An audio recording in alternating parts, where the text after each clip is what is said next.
नमस्कार, live India हर पल के खास कार्यक्रम हमारे प्रधानमंत्री में स्वागत है आपका। मैं हूं आपके साथ रेखा मिश्रा और आज हमारे प्रधानमंत्री में हम बात करेंगे भारत के पूर्व प्रधानमंत्री राजीव गांधी की। दरअसल पूर्व प्रधानमंत्री राजीव गांधी भारत के सबसे युवा प्रधानमंत्री और भारत के कंप्यूटर क्रांति के जनक माने जाते हैं। राजीव गांधी भारत के 40 की उम्र में बनने वाले 7वें और सबसे युवा प्रधानमंत्री थे। उनका स्वभाव काफी सहनशीलता था। उनका पूरा नाम राजीव रत्न गांधी था। ऐसा कहा जाता है कि इनका नाम राजीव इसलिए रखा गया क्योंकि जवाहरलाल नेहरू की पत्नी का नाम कमला था और राजीव का मतलब कमल होता है। कमला की याद को ताजा बनाए रखने के लिए नेहरू जी ने राजीव का नाम रखा। वहीं 1980 में उन्होंने राजनीति में प्रवेश किया था। क्या आप जानते हैं कि देश में पीढ़ीगत बदलाव के अग्रदूत गांधी को देश के इतिहास में सबसे बड़ा जनादेश प्राप्त हुआ था। राजीव गांधी इंदिरा गांधी और फिरोज गांधी के बड़े पुत्र थे। इंदिरा गांधी की मृत्यु के शोक से उबरने के बाद उन्होंने लोकसभा का चुनाव कराने का आदेश दिया। इसमें कांग्रेस को पिछले 7 चुनाव की तुलना में लोकप्रिय वोट अधिक अनुपात में मिले और पार्टी ने 508 में से रिकॉर्ड 401 सीटें हासिल की थी। बता दें कि 1984 में वह अपनी मां की हत्या के बाद भारत के 7वें और सबसे युवा प्रधानमंत्री बने थे। तब राजीव गांधी की चर्चा जो है वो पूरे देश में हो रही थी। हालांकि राजीव गांधी को लेकर कई तरह की बातें जो है वो सामने आई थी, लेकिन उसके बावजूद जिस तरीके से राजीव गांधी ने काम किया, देश के विकास को लेकर के उनकी अग्रणी भूमिका जो रही है उसकी सराहना आज भी सभी लोग करते हैं और यही वजह है कि राजीव गांधी के किए गए कामों को आज भी लोग याद करते हैं और इसे विकास की दृष्टि से जोड़कर भी देखते हैं। आपको बता दें कि 1984 में वह अपनी मां की हत्या के बाद भारत के 7वें और सबसे युवा प्रधानमंत्री बने थे। उन्होंने कैम्ब्रिज इंपीरियल कॉलेज लंदन के ट्रिनिटी कॉलेज में अध्ययन किया। उन्होंने राजनीति में प्रवेश 1980 में अपने भाई संजय गांधी की विमान दुर्घटना से हुई मृत्यु के बाद किया था। राजीव गांधी का जन्म 20 अगस्त 1944 को मुंबई में हुआ था। वे सिर्फ 3 वर्ष के थे जब भारत स्वतंत्र हुआ और उनके नाना जवाहरलाल नेहरू स्वतंत्र भारत के प्रथम प्रधानमंत्री बने। क्या आप जानते हैं कि राजीव गांधी का नाम राजीव इसलिए रखा गया क्योंकि जवाहरलाल नेहरू की पत्नी का नाम कमला था, जो कि हमने आपको शुरुआत में ही बताया, और अपनी पत्नी की यादों को ताजा रखने के लिए ही उनका नाम राजीव रखा गया था। राजीव गांधी ने अपना बचपन 3 मूर्ति हाउस में बिताया, जहां इंदिरा गांधी ने प्रधानमंत्री की परिचारिका के रूप में जो है वो कार्य किया था। बता दें कि सन 1966 में राजीव गांधी भारत आ गए थे और उस समय तक उनकी मां इंदिरा गांधी भारत की प्रधानमंत्री बन चुकी थी। राजीव गांधी को संगीत में काफ़ी रुचि थी। उन्हें पश्चिमी और हिंदुस्तानी शास्त्रीय एवं आधुनिक संगीत पसंद था। उन्हें फोटोग्राफी एवं रेडियो सुनने का भी शौक था। इन सब के साथ हवाई उनका सबसे बड़ा जुनून था, इसलिए उन्होंने दिल्ली में जाकर फ्लाइंग क्लब से पायलट की ट्रेनिंग ली और 1970 में एक पायलट के तौर पर इंडियन एयरलाइन में काम करने लगे। इससे पता चलता है कि उनको राजनीति में बिल्कुल भी दिलचस्पी नहीं थी। अब तक तो उनके भाई संजय गांधी अपनी मां के साथ राजनीति में उतर चुके थे। लंदन में राजीव गांधी की मुलाकात सोनिया गांधी से हुई। उनके 2 बच्चे और राहुल और प्रियंका गांधी, जो कि नई दिल्ली में इंदिरा गांधी के निवास पर रहे। राजीव गांधी को राजनीति में क्यों आना पड़ा, इसकी चर्चा भी सभी लोग करते हैं। दरअसल ये हम सब जानते हैं कि राजीव गांधी को राजनीति में कोई रुचि नहीं थी, लेकिन जब उनके छोटे भाई की मृत्यु 23 जून 1980 को एक विमान दुर्घटना में हो गई, तब उनको राजनीति में अपनी मां के दबाव बनाने के बाद आना ही पड़ा। 1981 में राजीव को भारतीय युवा कांग्रेस का अध्यक्ष बना दिया गया था। वहीं राजीव गांधी की मां इंदिरा गांधी को 31 अक्टूबर 1984 को उनके अपने ही एक सिख बॉडीगार्ड ने मार दिया था। फिर 1984 में कांग्रेस ने राजीव गांधी के नेतृत्व में अमेठी से लोकसभा का चुनाव लड़ा और कांग्रेस को 533 में से 404 सीटें मिली, जो कि इतिहास की सबसे बड़ी जीत मानी गई। इस प्रकार राजीव गांधी भारत के 7वें और 40 साल की उम्र में सबसे युवा प्रधानमंत्री बने। राजीव गांधी ने देश की उन्नति के लिए काफी योगदान दिया। उन्होंने शिक्षा को बढ़ावा देते हुए देश में जवाहर नवोदय स्कूलों की स्थापना की। आधुनिकता को बढ़ावा देते हुए संचार, कंप्यूटर क्षेत्र जैसे विज्ञान को भारत में आरंभ किया। साइंस और टेक्नोलॉजी को बढ़ावा देने के लिए सरकारी बजट बढ़ाए। इन्हीं के कार्यकाल में MTNL का गठन हुआ था। इतना ही नहीं, 18 वर्ष से मताधिकार शुरू किया और पंचायती राज को शामिल किया और कई अहम निर्णय भी राजीव गांधी द्वारा लिए गए, जिसमें श्रीलंका में शांति सेना भेजना, असम, मिजोरम और पंजाब समझौता आदि शामिल है। और तो और राजीव गांधी ने कश्मीर कश्मीर और पंजाब में हो रही आंतरिक लड़ाई को भी काबू में करने की भरपूर कोशिश की थी। हमारे प्रधानमंत्री में आज हम हमारे देश के 7वें प्रधानमंत्री राजीव गांधी का जिक्र कर रहे हैं और इस पर चर्चा के लिए हमारे सहयोगी नौशाद इस वक्त हमारे साथ जुड़ चुके हैं। नौशाद, राजीव गांधी भारत के 7वें प्रधानमंत्री, जिनके श्रेय जो है वो कई सारी चीज़ें हैं, साथ ही कंप्यूटर भी इन्होंने ही भारत में जो है वो लाया था और इन्हीं की देन है कि इन्हें कंप्यूटर का ज्ञाता भी कहा जाता है। राजीव गांधी को लेकर क्या कुछ कहना चाहिएगा नौशाद? हैं कि राजीव गांधी की हत्या के बाद, माफ कीजिएगा, इंदिरा गांधी की हत्या के बाद 1984 से लेकर 1991 के जो बीच राजीव गांधी देश के सबसे युवा प्रधानमंत्री अपने कार्यों से देश की जनता के दिलो दिमाग पर छाए रहे। यानी इसके पीछे राजीव गांधी का जो कार्यकाल रहा, कई ऐसे काम के साथ साथ उन्होंने देश की जनता को अग्रसर ले जाने की जो उनकी सोच थी, खास करके दूरसंचार जो क्रांति उन्होंने जो देश में लाया था, उससे देश कभी नहीं भूल पाएगा और इस क्रांति को हमेशा हमेशा के लिए लोग याद रखेगा। क्योंकि राजीव गांधी एक ऐसे देश के प्रधानमंत्री थे जिनके दूरगामी सोच हुआ करते थे। उन्होंने आज के दौर में भले हम लोग डिजिटल इंडिया, डिजिटल मीडिया और डिजिटल सभी चीज डिजिटल के तौर पे यूज कर रहे हैं, लेकिन राजीव गांधी ने उस वक्त सोचा था जब कोई कल्पना भी नहीं कर सकता था। यानी राजीव गांधी एक ऐसे देश के प्रधानमंत्री थे, कह सकते हैं कि लोग उन्हें 21वीं सदी का सबसे बड़ा ज्ञाता माना जाता है। और ऐसे में कह सकते हैं कि अगर राजीव गांधी देश के अपने 5 साल कार्यकाल अगर देखी जाए तो उन कार्यकालों के बीच में राजीव गांधी ने जिन जिन कामों को किया है, आज उनके कामों के बल पर ही देश आगे बढ़ रहा है। राजीव गांधी भारत में दूरसंचार क्रांति लाई। आज डिजिटल मीडिया के चर्चा हम भी करते हैं, लेकिन राजीव गांधी ने अपने जमाने में कर चुके थे। उन्हें डिजिटल मीडिया का आर्किटेक्ट और सूचना तकनीक का दूरसंचार क्रांति का जनक भी कहा जाता है। राजीव गांधी का कह सकते हैं कि यह पहल 1984 में भारतीय दूरसंचार नेटवर्क की स्थापना के साथ उन्होंने कर दिया था। और ऐसे में कह सकते हैं कि दूरसंचार का जाल उन्होंने पूरे देश में बिछाना भी शुरू कर दिया था और जगह जगह पर पीसीओ यानी बूथ के पहले जमाने में आपने देखा था कि किस तरह से लोग हाथ में, जब टेलीफोन मोबाइल नहीं हुआ करते थे तो सभी के घर में टेलीफोन भी नहीं हुआ करते थे, तो लोग अगर पीसीओ में जाते थे तो अपने अगर स्टेट की बात करें तो स्टेट में तो घर से बात हो जाती थी, क्योंकि उन्हें एसआई या फिर इंडियन जो आईएसडी लेना पड़ता था कनेक्शन। तो ऐसे में कह सकते हैं कि लोग अपने परिजनों से बात करने के लिए टेलीफोन बूथ तक जाते थे और टेलीफोन बूथ में 1 रुपया 2 रुपया उसका एक रेट हुआ करता था। उस रेट के हिसाब से लोग वहां बात करते थे और अपने पैसों को चुकता करते थे।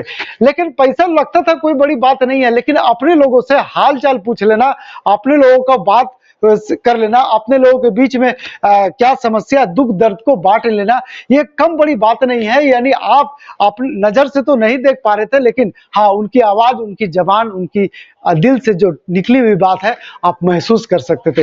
ये देश में अगर कोई लाया था तो राजीव गांधी था। ये सोच अगर किसी का था तो देश का सबसे युवा प्रधानमंत्री राजीव गांधी का था। उन्होंने दूरसंचार क्रांति में ऐसा तूफान लाया कि देश उसके नक्शे कदम पर चलते हुए और टेलीफोन ले आया, 4G के बाद 5G लिया है, तमाम ऐसे उपकरण है। लोग अब कह सकते हैं कि फाइबर तक आ गए हैं, लोग घरों में अब कनेक्शन ले लिए हैं, लोग घरों में अब वाईफाई का मजा ले रहे। तो ऐसे तमाम ये जो टेक्निकल आज के दौर में जो दिख रहा है, ये सिर्फ अगर किसी का श्रेय जाता है तो राहुल गांधी के जाता है। इसलिए कहा है कि इंदिरा गांधी की हत्या के बाद अगर देश का राजीव गांधी को जाता है और इंदिरा गांधी की हत्या के बाद देश में सबसे बड़ा अगर कोई औद्योगिक क्रांति, कोई दूरसंचार क्रांति अगर किसी ने लाया है तो देश का ऐसा प्रधानमंत्री राजीव गांधी ही किया था। जी रेखा।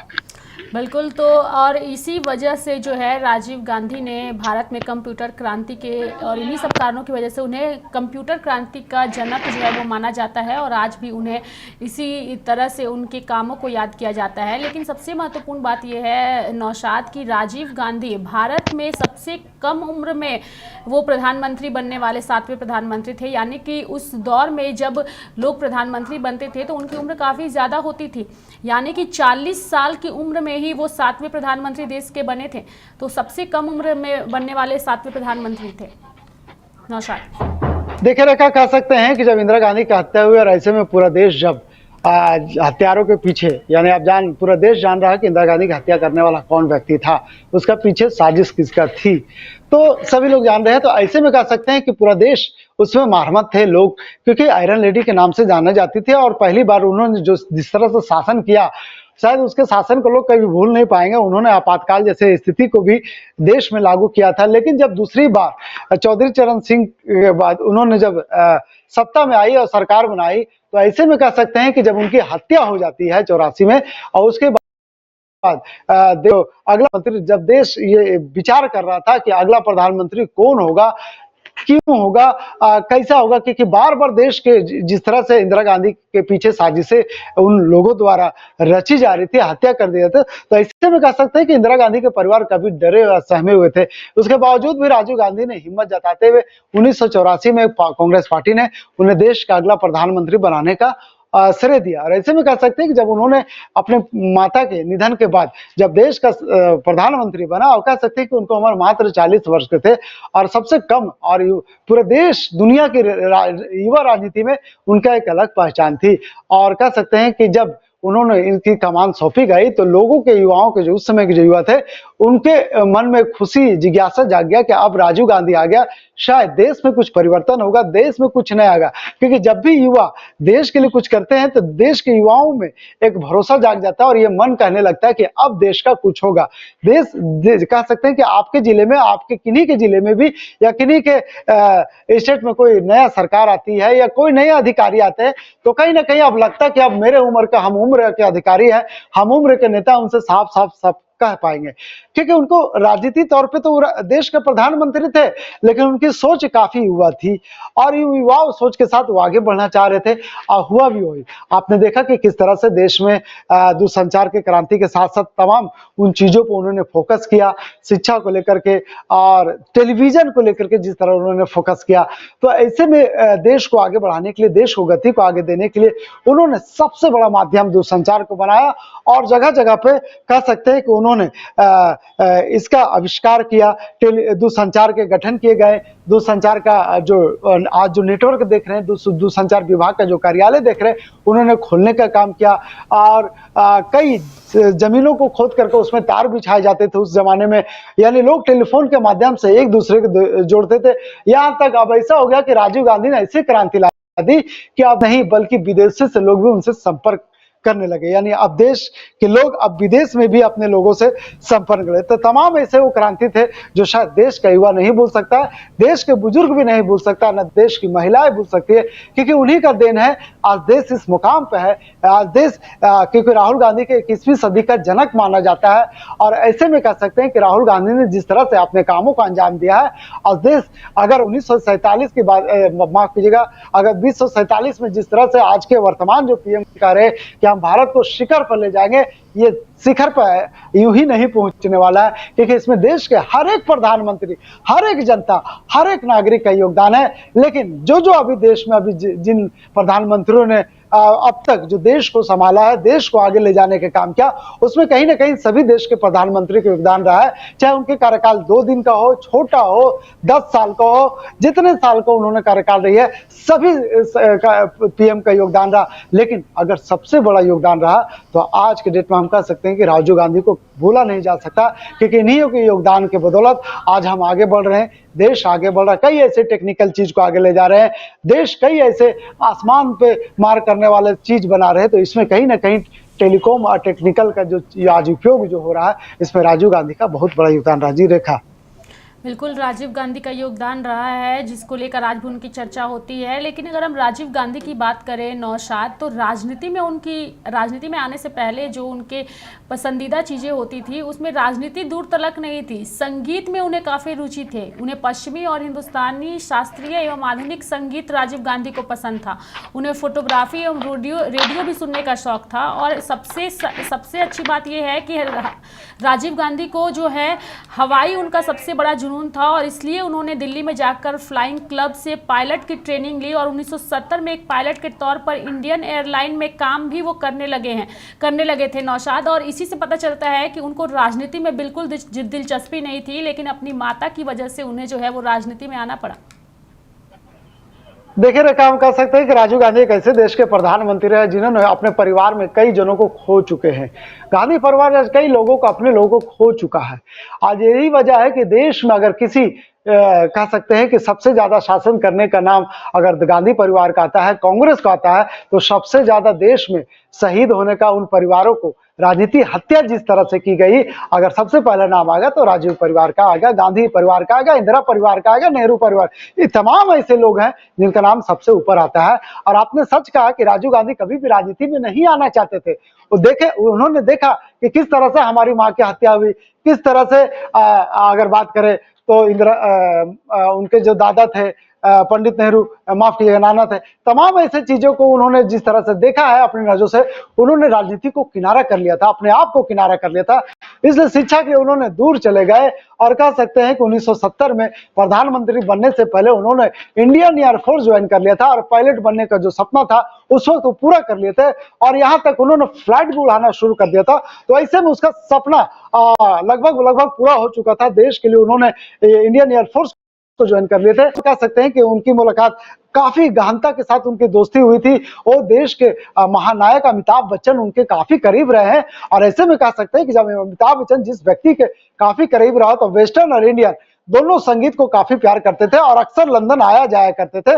और ऐसे में कह सकते हैं कि लंदन आने जाने के बीच में उनकी जो मुलाकात होती है सोनिया गांधी से, और कह सकते हैं कि 1970 में जब एयरपोर्ट पे अगर मुलाकात होती है तो ऐसे में कह सकते हैं कि राहुल जब नैन आंखें चार हुई तो फिर उनका थोड़ा सा जीवन शैली में बदलाव आया और ऐसे में कह सकते हैं कि अब उनका जो मन है राजनीति के साथ साथ अब लव की तरफ भी बढ़ने लगा था। और ऐसे में जब उनकी शादी की बात कर ले या हत्या की बात कर ले, पहले तो हम शादी की बात करेंगे क्योंकि शादी जब उनसे हुई थी उससे पहले हम थोड़ा सा अपने दर्शकों को याद दिला दे कि पंजाब का समझौता भी उन्होंने किया था। उसके बाद श्रीलंका में कई ऐसे सैनिक जो जरूरत है उसमें भी उन्होंने अहम योगदान दिया था।